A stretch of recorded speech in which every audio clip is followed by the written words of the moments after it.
Hi guys, thanks for tuning in to another video on ForgottenWeapons.com. I'm Ian. I'm here today at the Rock Island Auction Company, taking a look at some of the guns that are coming up for sale in their April of 2016 premiere auction. And they have a really cool, very rare, early American automatic pistol here. This is a Reifgraber, so I call it American. It was actually designed by an Austrian immigrant in the United States. So this was developed by a guy named Joseph Joachim Reifgraber. He was born in Austria in 1856, emigrated to the US, and had an interesting history both as, well, not quite an engineer. As far as I can tell, he never had a formal engineering degree. But then again, neither did a lot of people back at that period. And he was a fairly talented firearms designer. He came up with this pistol after spending some time with some interesting political activist background, which, if you're interested in, check out my other video that I previously did on one of his .32 caliber pistols, where I go into that in as much detail as I'm aware of.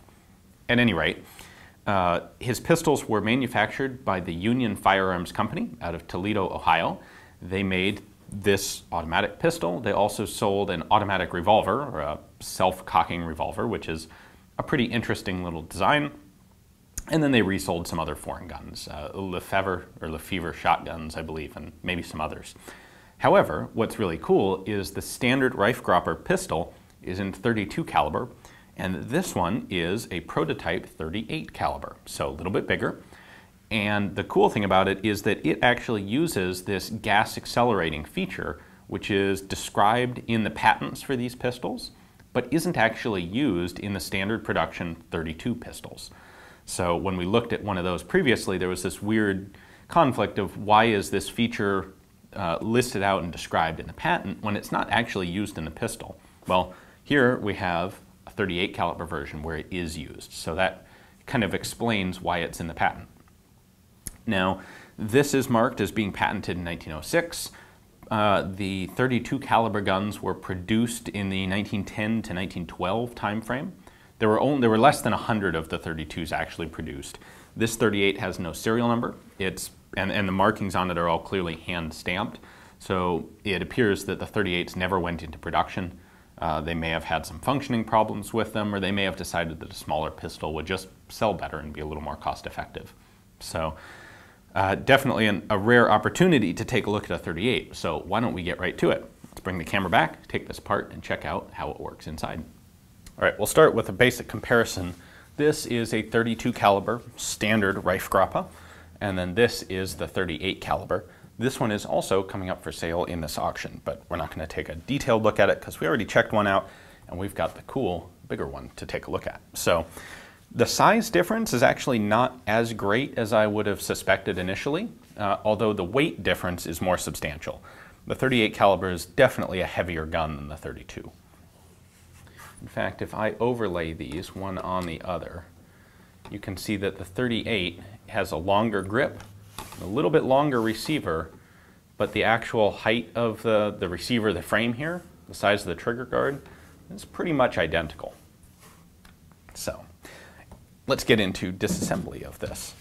So we'll start by removing the magazine. On this one, the magazine catch is actually this tab on a spring-loaded element on the bottom of the mag. This is a very homemade experimental magazine. Now the next step is to take our disassembly lever, and we're going to pull this down 90 degrees, and then the rear of the grip frame, the back strap here, which by the way functions as a spring-loaded grip safety, this comes out. Get that just right.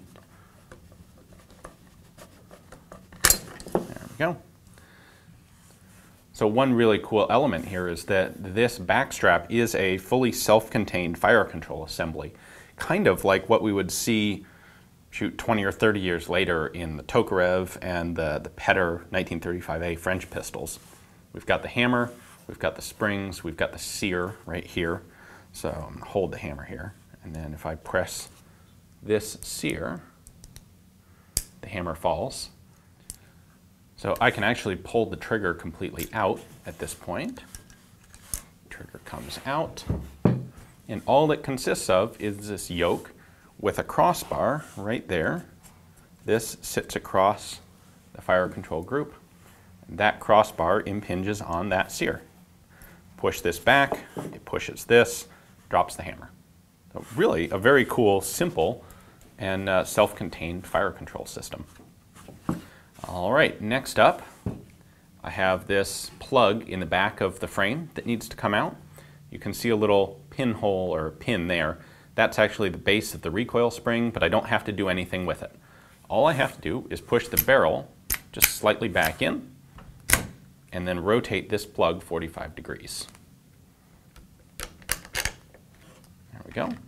That plug comes out and the recoil spring comes with it. That separates out very easily. And then our bolt and barrel assembly fall out the back of the pistol as a unit. And I can pull off the bolt, pull out the locking piece. One thing I want to point out here is that the recoil spring on this 38 is actually two concentric recoil springs, one slightly smaller diameter inside the other. The 32 caliber Reifgrabers just had a single basic spring. So while this is the same overall outside diameter, there's a second spring that has been added to the inside to increase the spring tension, which is necessary going from 32 to 38 caliber. Now, the main operating components of this guy are these three: the barrel assembly, the bolt assembly, and this locking piece. And these work together pretty easily. So what happens is this locking piece pivots slightly down and slightly up as the barrel assembly moves in the receiver. When the barrel's all the way forward, this locking piece is pivoted down like that, and it locks into this surface on the back of the bolt. So it's locked up like this. That keeps the bolt locked into the barrel assembly, which means that the chamber is shut and the cartridge is sealed in there. And under recoil, when you fire, this whole thing slides backwards just slightly. And when it does, the surface on the top of the frame acts as a cam and pushes this lock up like that. As soon as that lifts up, now there's nothing holding the bolt onto the barrel assembly. So the barrel assembly stops moving, and then the bolt cycles backwards against the pressure of the mainspring. That allows it to extract the empty cartridge, eject it. We have a fixed ejector right here that smacks the rim of the cartridge and throws it out. And then this decelerates, stops, and when it comes forward, it strips off a new cartridge and chambers it. So the interesting added element to the 38 caliber guns is this sleeve on the front of the barrel. This sleeve is actually concealing two small gas ports just inside the barrel, on 180 degrees opposed to each other, right there and there. I don't know if you'll be able to see them, but let's give it a try. All right, there you can see one of the gas ports very clearly at the front. Let's see if I rotate this. Yep, there's the other one right there. So you've got two gas ports, and they're right at the muzzle, which is a kind of unusual choice for gas ports like that. Those ports vent gas into this collar, which then directs it forward. And the gas goes forward, and you have a very small pressure chamber here, because the gas comes out of that collar, comes forward, and hits the front of the frame. So here's the muzzle when the barrel is all the way forward. Those gas ports are going to be right about here. And what that does is actually give the barrel a little bit more of an inertial kick to push it backwards to ensure that the whole thing has enough energy to move backwards, cycle the locking block, and then allow the bolt to travel. On the 32 caliber guns, apparently this little bit of gas assist wasn't necessary, and so they left this part out of the guns, because of course it's a lot easier to make them if you're not drilling gas ports and putting on sleeves and all that sort of stuff. On the 38 caliber gun, they do have that though. So now let's put this back together and show it functioning full size. However, first I want to point out the markings here. This is caliber 38, patent October 30th, 1906. You can see that the muzzle sticks out a little bit here. when the gun fires, the muzzle is going to travel back. So this is a short recoil action. And you can hear that click. That click is the locking block in the back here camming out of position, because at this point the bolt can travel against the recoil spring. When the barrel's forward, the bolt can't move except by taking the barrel with it. So that's the definition of a short recoil system. So lastly, we have both our thumb safety, back is safe, forward is fire, and we have our spring-loaded grip safety. So if you don't have that grip safety engaged, trigger does nothing. When you do, then it will dry fire. Sights on this are pretty rudimentary, which is pretty typical of the time.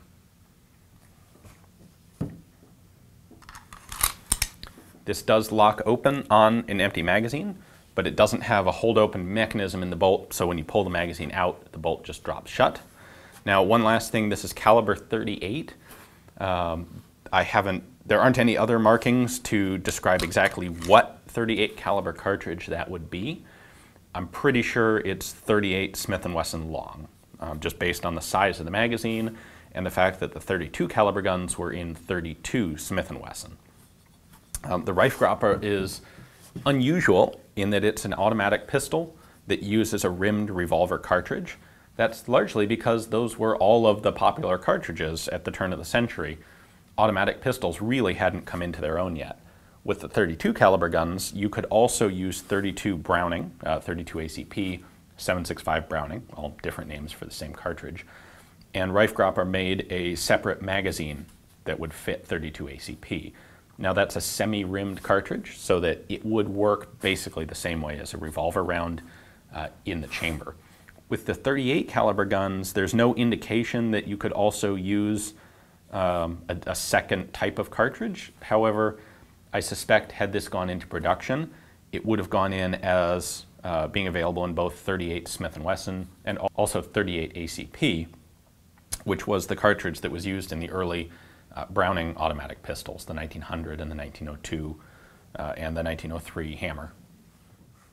Thanks for watching, guys. Hope you enjoyed the video. Not a pistol we're going to see every day, so cool to get a chance to look at one and then compare it to the more common, in relative sense, 32 caliber Reifgrabers. If you'd like to add this one to your own collection, if you like experimental pistols or early American pistols or that interesting category of automatic pistols that use rimmed revolver cartridges, well, this is a really cool example. Take a look in the description text below and you'll find a link to Rock Island's catalog page on this guy. You can check out their pictures and their description. And if you decide you'd like to have it, you can place a bid right there through their website. Thanks for watching.